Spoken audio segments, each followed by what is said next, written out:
Hello, welcome Squashers, Nabgripped here, and welcome back to my channel. Now for today's video, I'll be attempting to explain the ending of Terrifier 2. I mean the ending, the end credit scene ending with Victoria Hayes. So with that said out of the way, let's get into this video. To start off with this theory and me trying to explain the ending of Terrifier 2, one of the asylum workers is heard humming the Clown Cafe theme. When Chris Jericho's character asks her what she's singing or humming, she says that she's not really sure because she heard Victoria Hayes singing it. So I have reason to believe that the Clown Cafe, it has a bigger purpose than people realize, I think. The Clown Cafe is rooted to all the events that happens in Terrifier 2 and has some sort of influence over, say, like Victoria Hayes and Art the Clown, and the pale girl is the one pulling the strings and stuff. But I have a deeper theory video going over the Clown Cafe, so go check that out please if you guys are interested in learning more about the Clown Cafe and hearing my theories for what exactly it is. But let's talk about something that I was not expecting. Victoria Hayes giving birth to Art the Clown's severed head. I could not believe this when I saw this.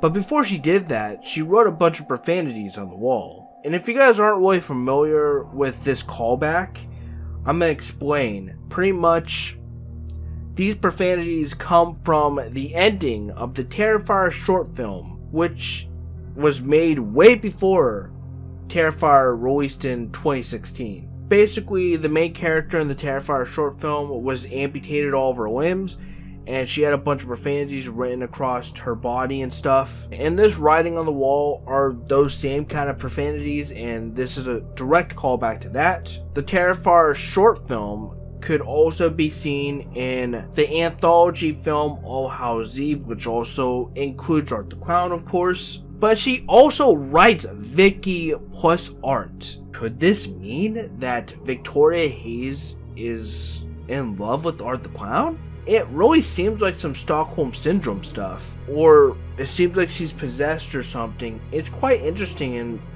pretty weird.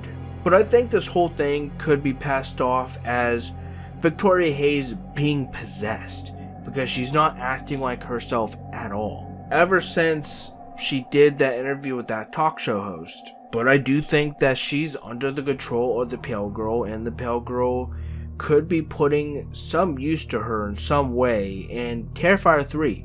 I was going to suggest that Victoria Hayes was just mentally fucked up due to what happened to her in Terrifier 1, being mutilated like that and stuff. But with how she's behaving overall, I think more is going on.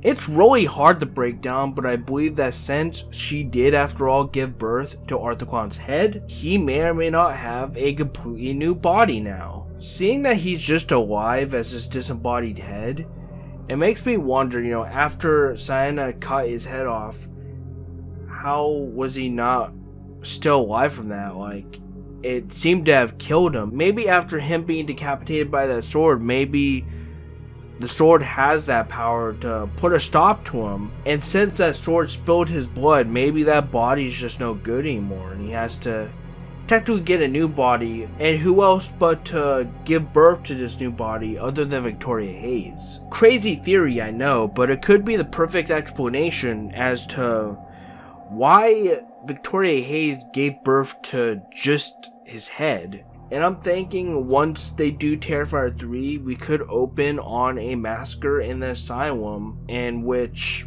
Victoria Hayes, or Art the Clown even, go around killing everyone in the asylum. And who knows, maybe Art the Clown doesn't kill anyone in the asylum and it's just Victoria Hayes, and maybe she just carries Art's head out of the asylum, and from there they completely bring Art back to life with a whole new body. Just my theory, but overall I feel like Victoria Hayes is no longer in control of herself at all. And a demon or some force of evil, most likely the Pale Girl, has full control over her and her actions. But that will be all for today's video. I hope you guys enjoyed this video. If you guys did, be sure to leave a like, subscribe for more content, and definitely subscribe to become a Slasher. All social media links in my merch description below. Thank you guys so much for watching. my Terrifier 2 ending explained video, it was really hard to kind of try to figure out what's going on because it's a pretty confusing ending, but I'm just trying to, I guess, find the missing pieces to make it make sense for people. I think it's a cool ending, but, you know, I'm just trying my best here to make everything make sense. My other theory videos, I recommend checking them out. If you haven't, I'd really appreciate that.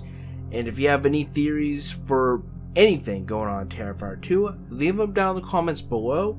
I'd really like to hear you guys' theories. I'm out of here, and I'll catch you on the next video. Thank you so much for watching. And don't forget, guys, to keep on slashing.